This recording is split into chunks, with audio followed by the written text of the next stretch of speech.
Let me tell you about a night that chilled me to the bone. A night working as a security guard in the quiet hours of a local shopping mall. It was a typical shift, or so I thought, until I encountered something I couldn't explain. I was patrolling the lower level of the mall, making sure everything was in order, and that no intruders had slipped in or hung around after closing.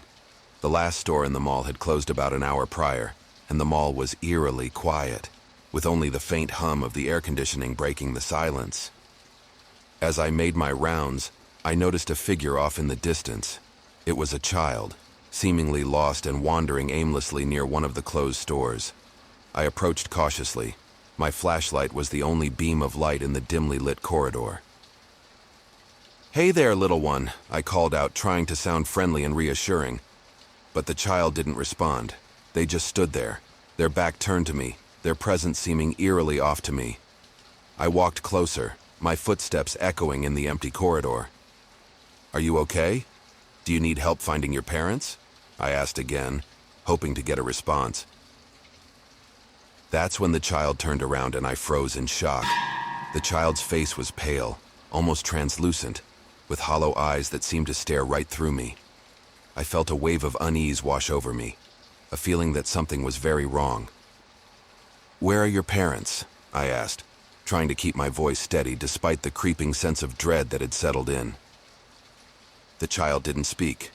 Instead, they pointed down the hallway, towards the abandoned wing of the mall that had been closed off for years. My instincts told me to stay away, but I couldn't ignore the silent plea in the child's eyes. I followed their direction, my footsteps echoing loudly in the empty corridor.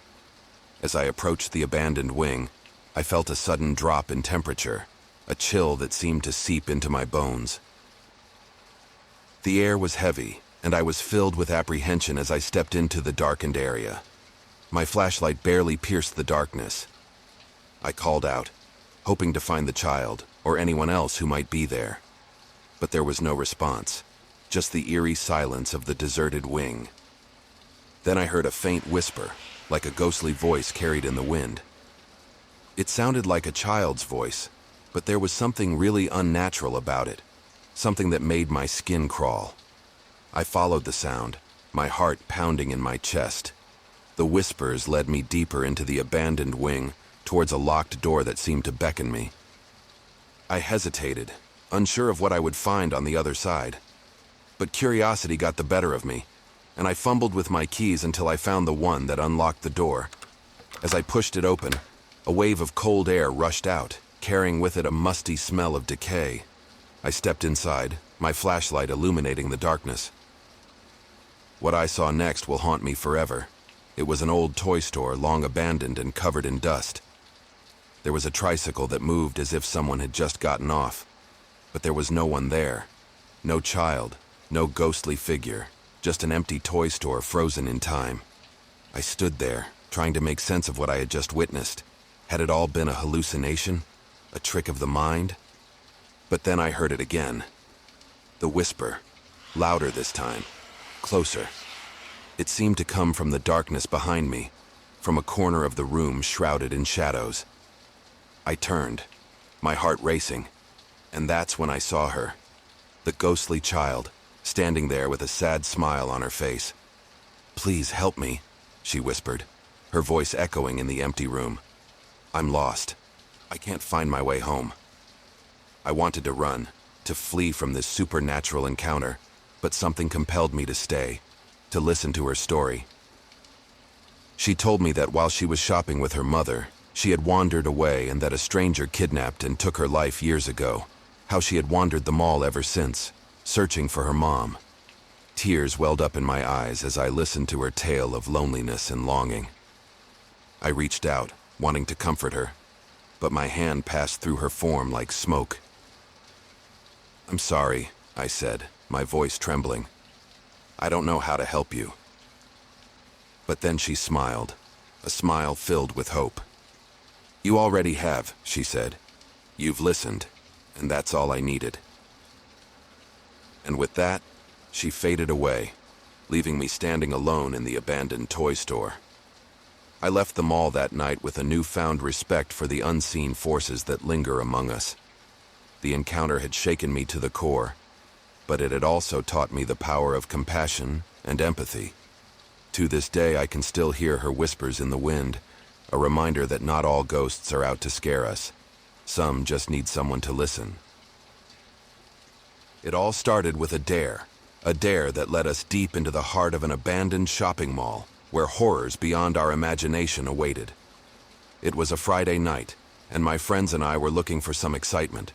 We'd heard rumors about the old mall a few miles away, a place long forgotten, overrun by decay and darkness. Some said it was haunted, and this was going to be the night that we found out if it was true. Naturally, we couldn't resist the thrill of the unknown. So we grabbed some flashlights, piled into Stan's car, and headed to the creepy mall. As we pulled into the parking lot, I could feel everyone tense up, but no one wanted to admit it. The building loomed like a shadowy sentinel. We found a way inside through a side entrance, the musty scent of decay greeting us like a warning. The air was thick with silence, broken only by the echo of our footsteps as we navigated the dark corridors. At first, it was all fun and games. We explored abandoned stores, marveled at forgotten relics of the not-too-distant past, and laughed nervously at each other's jitters. But as we delved deeper, the atmosphere grew more oppressive, more sinister. That's when we first saw him, a figure lurking in the shadows just down the corridor, watching us with eyes that glinted in the dim light. He was tall and gaunt, his clothes tattered and filthy, but it was his smile that creeped us out, a smile that held no warmth, no humanity. We tried to ignore him and walked in the opposite direction, dismissing him as just some old, homeless guy camping out in the old mall. But everywhere we went, he seemed to follow us as we explored the maze-like corridors of the mall. As time passed, our nerves frayed. We heard strange noises, whispers in the darkness, footsteps that didn't belong to us, and the faint sound of laughter, cold and mocking. Then, things took a terrifying turn. One by one, my friends started disappearing. At first, we thought it was a prank, a game gone too far. But as we searched frantically, calling out their names into the void, we realized the truth. They were gone, taken by the darkness that lurked within the mall. Fear gnawed at our hearts as we realized we were not alone. The creepy man we had seen earlier was hunting us, his presence growing more menacing with each passing moment. We tried to find our way out, but the mall seemed to shift and change, leading us in circles, trapping us in its grasp. And all the while, the man watched from the shadows, his smile widening with every step we took deeper into his domain. Finally, we stumbled upon a room in the lower level next to the men's bathroom. It was a room unlike any other we had seen in the mall. It was filled with old photographs, newspaper clippings, and tattered clothing. And there, in the far corner of the room, we found our missing friends, bound and gagged, their eyes wide with terror. Standing over them was the creepy man, his smile twisted into a grin of triumph. We were paralyzed with fear, unsure of what to do next. But then, in a moment of desperation, I remembered something, a legend I had heard long ago about the mall and its dark history. The man was no ordinary hermit. He was a ghost, a restless spirit trapped in the mall, doomed to relive his final moments for eternity. And those who crossed his path were doomed to share his fate. With newfound courage, I confronted the man, pleading with him to release my friends. At first he laughed, his laughter echoing through the empty halls like a haunting melody. But then something changed in his eyes, a flicker of recognition, of regret. He released my friends one by one, his spectral form fading into the darkness as he whispered a single word: "Forgive." And just like that, the mall was silent once more, its secrets buried in the shadows. We fled, our hearts pounding with a mix of fear and relief, vowing never to return to that cursed place. But the memory of that night lingers, a reminder of the thin line between curiosity and danger, between adventure and horror. And as I share this tale with you, remember to tread carefully in the realms of the unknown, for you never know what darkness awaits.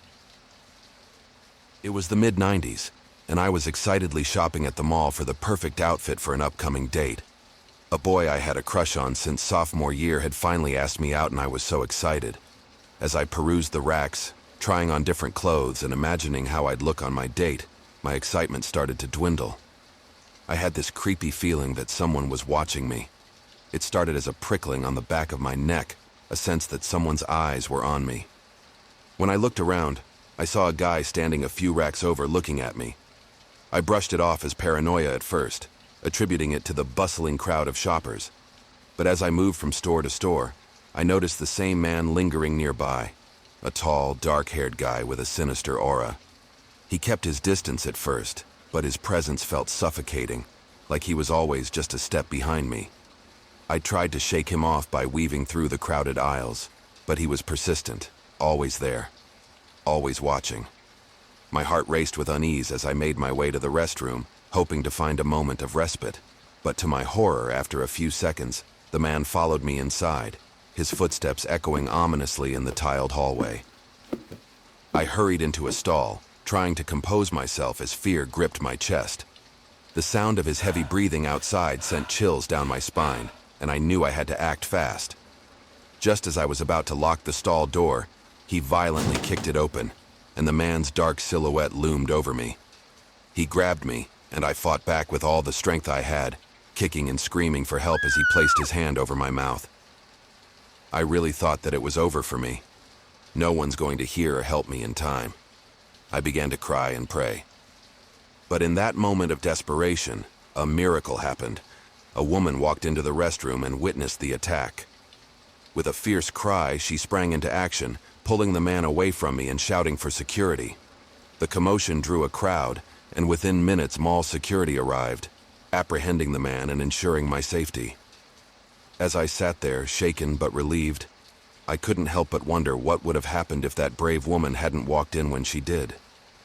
It turned out that the man was a notorious stalker, wanted for similar incidents in the area. He had been lurking in the mall, preying on unsuspecting victims like me. But here's the twist that still sends shivers down my spine. The woman who rescued me wasn't just a bystander.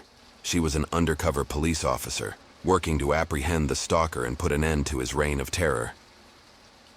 As I thanked her profusely, tears of gratitude streaming down my face, I couldn't help but feel a mix of emotions: relief, fear, but also immense gratitude for the stranger who became my hero that day.